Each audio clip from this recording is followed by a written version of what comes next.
Welcome to the Pencil Bob channel. I hope you enjoy the story. Remember to like and subscribe. And now the story.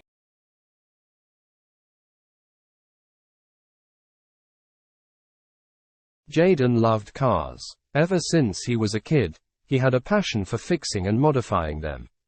He learned everything he could from his father, who was a mechanic himself. When his father passed away, he inherited his land and his garage. It was a modest place, but it was enough for Jaydon to run his own car service business.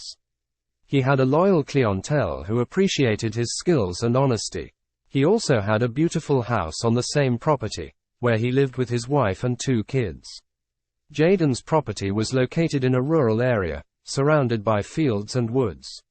He enjoyed the peace and quiet, and the freedom to do what he loved.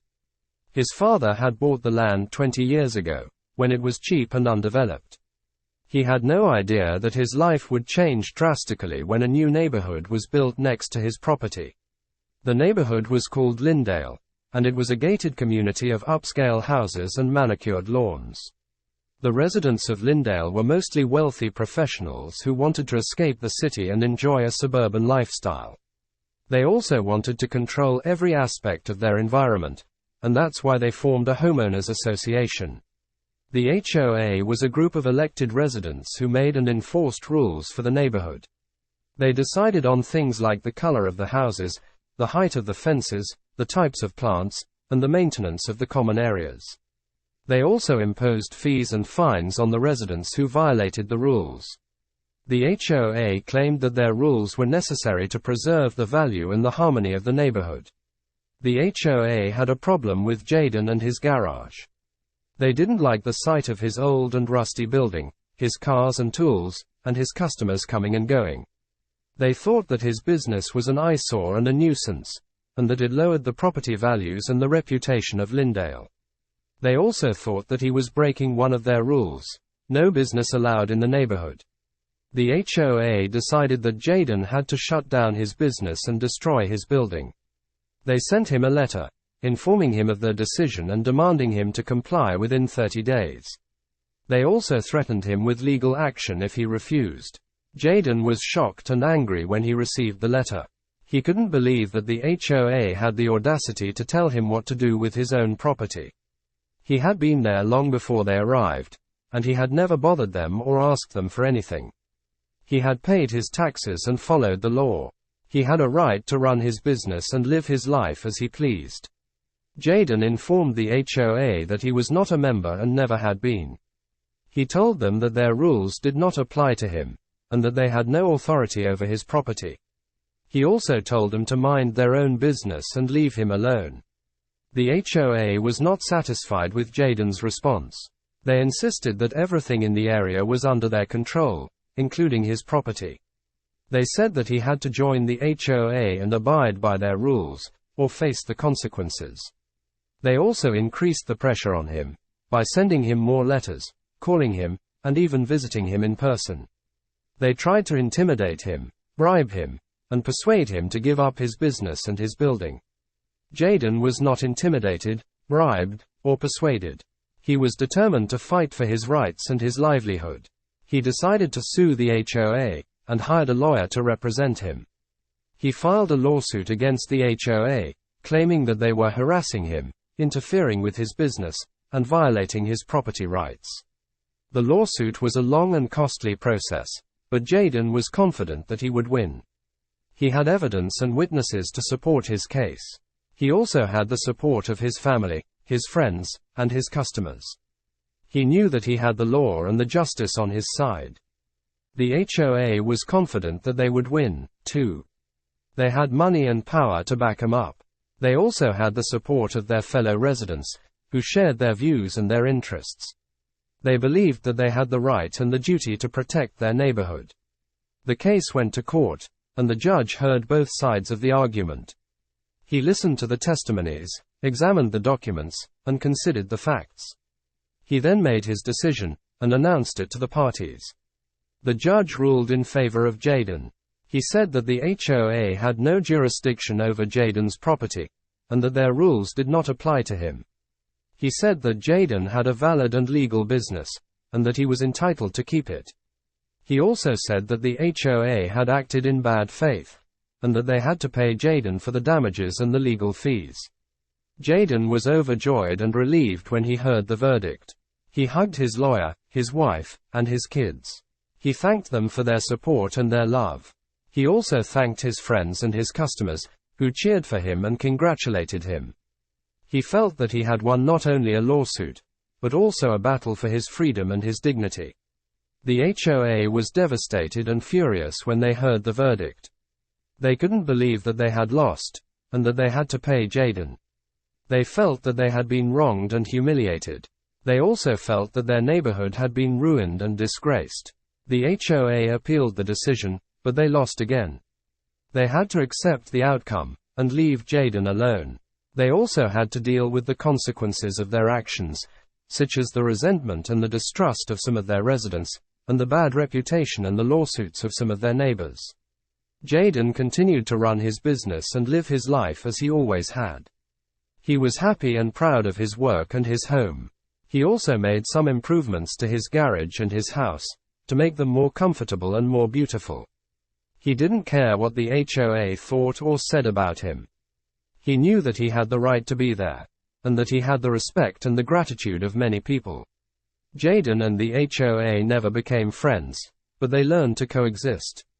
They realized that they had to respect each other's boundaries and choices, and that they had to focus on their own affairs. They also realized that they had more in common than they thought, such as the love for their families and their homes.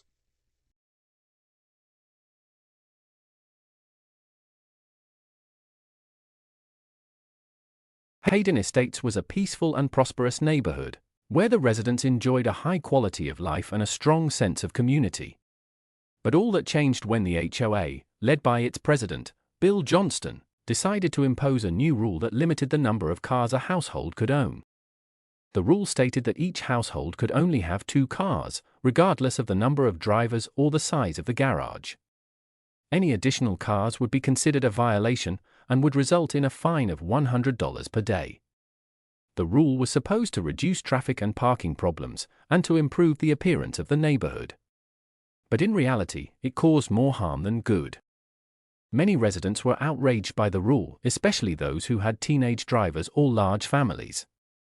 They felt that the rule was unfair, unreasonable, and arbitrary. They argued that they had paid for their homes and their garages, and that they had the right to own as many cars as they wanted. They also pointed out that the rule was not enforced equally, and that some residents, such as Bill Johnston himself, had more than 2 cars, but were never fined. One of the most affected families was the Smiths, who lived on Maple Street. They had 4 children, 3 of whom were teenagers with their own cars. They also had a large garage that could fit 6 cars. They had never had any issues with parking or traffic, and they had always been good neighbors. But when the new rule came into effect, they were suddenly hit with a violation notice and a fine of $300 per day. The Smiths were shocked and angry. They tried to appeal the notice, but they were met with resistance and hostility from the HOA. Bill Johnston told them that they had to comply with the rule or face legal action. He also told them that they had to sell or get rid of their extra cars or park them somewhere else. He didn't care about their situation or their needs. He only cared about his own power and agenda. The Smiths felt helpless and hopeless. They couldn't afford to pay the fine or to sell their cars. They also couldn't find a place to park their cars, as the nearby streets and lots were already full. They felt that they had no choice but to move out of the neighborhood and to leave behind their home and their friends. They were not alone. Many other residents were in the same boat, and they were not willing to give up without a fight. They decided to band together and to challenge the HOA and its rule. They started a petition and gathered signatures from almost a half of the homeowners. They also contacted the media and exposed the HOA's corruption and hypocrisy. They demanded that the HOA revoke the rule and refund the fines. The HOA was not happy. They felt threatened and challenged by the residents' rebellion. They refused to back down, and instead, they doubled down on their rule. They increased the fines and sent more violation notices. They also hired a lawyer and threatened to sue the residents for defamation and breach of contract. They hoped that by doing this, they would intimidate and silence the residents and maintain their control. They were very wrong. The residents were not scared, but rather more determined and united. They also had a secret weapon. One of them was a lawyer who knew the HOA's bylaws inside and out. His name was Mike Jones, and he lived on Oak Street. He had been a resident of Jaydon Estates for over a decade, and he loved the neighborhood. He hated what the HOA had done to it, and he wanted to restore it to its former glory. Mike Jones had a plan. He knew that according to the bylaws, if 40% of the homeowners voted to evict the HOA board, they could do that and cause an immediate election. He also knew that he had enough support from the residents, who were fed up with the HOA's tyranny. He decided to put his plan into action and to surprise the HOA at their next meeting. The meeting was held at the community center, and it was packed with angry and frustrated residents. They wanted answers, and they wanted justice. They confronted the HOA board and demanded that they explain and justify their rule. They also demanded that they apologize and resign. The HOA board, led by Bill Johnston, was arrogant and dismissive. They told the residents that they had no say in the matter, and that the HOA was in charge and could make up any rule they seemed fit to impose. They also told them that they had no grounds to evict them and that they had no chance of winning a lawsuit. They told them to stop whining and complaining and to follow the rule or face the consequences. The meeting descended into chaos. The residents shouted and booed at the HOA board, and the HOA board shouted and sneered at the residents. The atmosphere was tense and hostile, and it seemed like a fight was about to break out. But then Mike Jones stood up and silenced the crowd. He walked up to the podium and faced the HOA board. He had a confident and calm demeanor, and he held a stack of papers in his hand. "Hello everyone," he said. "My name is Mike Jones and I'm a lawyer. And I'm here to tell you that you have the power to get rid of this HOA board and to elect a new one. Right here, right now." He then explained his plan and showed the papers. They were the bylaws of the HOA and the petition signed by 40% of the homeowners. He also showed the ballots for the election and the names of the candidates. He had already prepared everything, and he was ready to execute it. The residents were stunned and ecstatic. They couldn't believe what they were hearing. They cheered and applauded Mike Jones and thanked him for his help. They also glared and booed at the HOA board and told them to pack their bags and leave. The HOA board was shocked and terrified. They couldn't believe what they were seeing. They realized that they had been outsmarted and outnumbered by the residents and that they had no way out.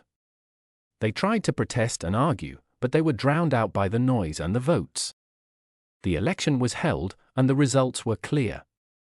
The HOA board was evicted, and a new one was elected. The new board was composed of residents who cared about the neighborhood and who listened to the people. They immediately revoked the rule and refunded the fines. They also apologized to the residents and promised to work with them to improve the neighborhood.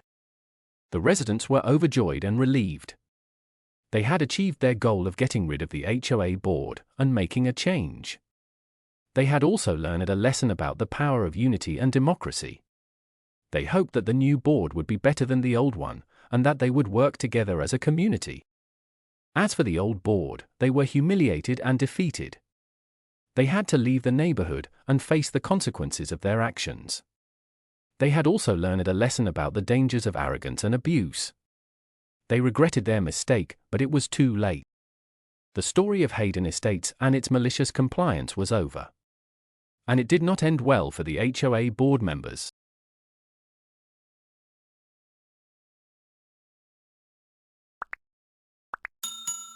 I would like to thank you for watching the video to the end. To encourage us to make more videos, please like, subscribe, comment, as well as share. Check out this other video if you haven't already.